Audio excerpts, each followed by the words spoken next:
Today we're going to be talking about the Ozito 36V lawnmower.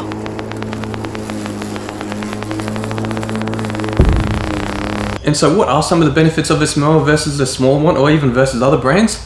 Well, just to offload some of the statistical numbers of this mower for you, it mows at a width of 370 millimeters, and the grass catcher at the back can actually catch about 45 liters. And so obviously of that wider size and that bigger grass catcher, now that means less laps up and down the yard, and it also means less trips to the bin. And as for how this feels to push along, well, the mower weighs 15.5 kilograms, so it's not too heavy where it's a little bit awkward going uphill, but it's also not too light where it feels a bit flimsy and cheap.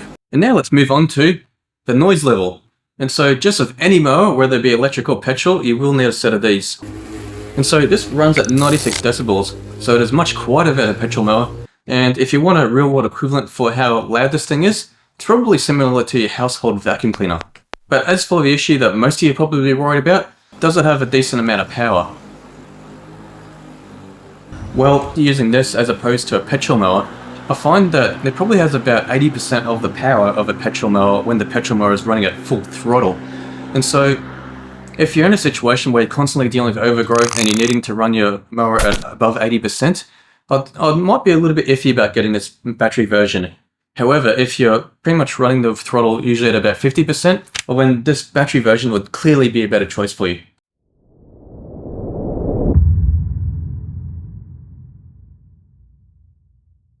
Well, first we need to assemble it. And the instructions in the box are actually pretty user-friendly and it's not too difficult, which is pretty fortunate. And so, step one, make sure the two batteries are slotted into the front.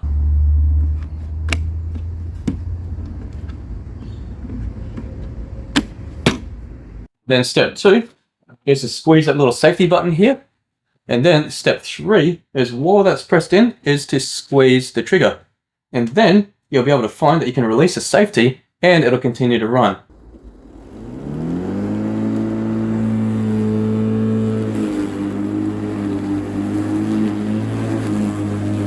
And now we'll talk about the side latch here.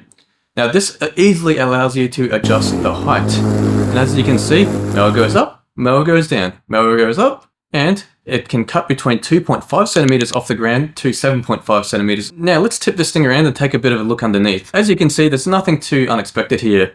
There is a blade just as you'll find with any other mower, and it obviously vacuums up the grass after it cuts it. And with this blade here, you probably have noticed there's a couple of little dents in here.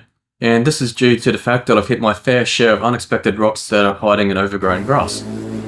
So this mower actually is a little bit tougher than what I was expecting it to be. And so with all of that being said, we obviously need to consider what batteries we're going to be using with this. And usually in the packages that you buy with this, you get 2 lots of 4 amp hour batteries. However, at a very minimum, I'd recommend having 4 lots of 4 amp hour batteries. And the reason being for that is that you can put in your initial 2 batteries when you start using the mower, and then when you deplete your original supply, you can then put in your second 2 batteries, and then your first 2 batteries will be recharging whilst you're going through your second 2 batteries. And so, how many batteries and how many charges would you need if you wanted to basically have an indefinite supply, so you theoretically would never have to stop mowing and you could mow 24/7 for the rest of time and for the rest of history?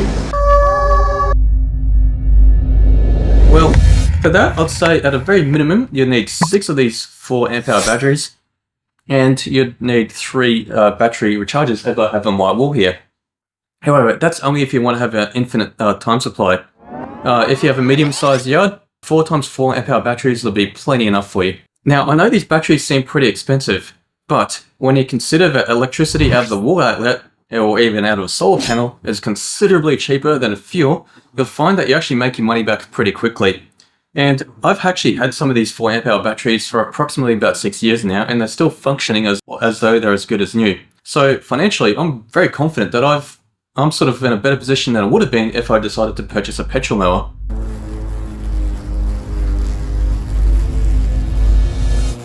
For you, in your personal situation, should you buy this mower?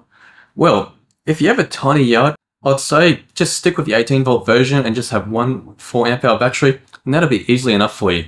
But as for everyone else that has a yard that is bigger than a yard that is basically a toilet for a dog, and also a yard that is not so big where you need a rider mower for the whole in-between range, I'd say that this is probably actually the best choice for all the yards in that sort of medium zone.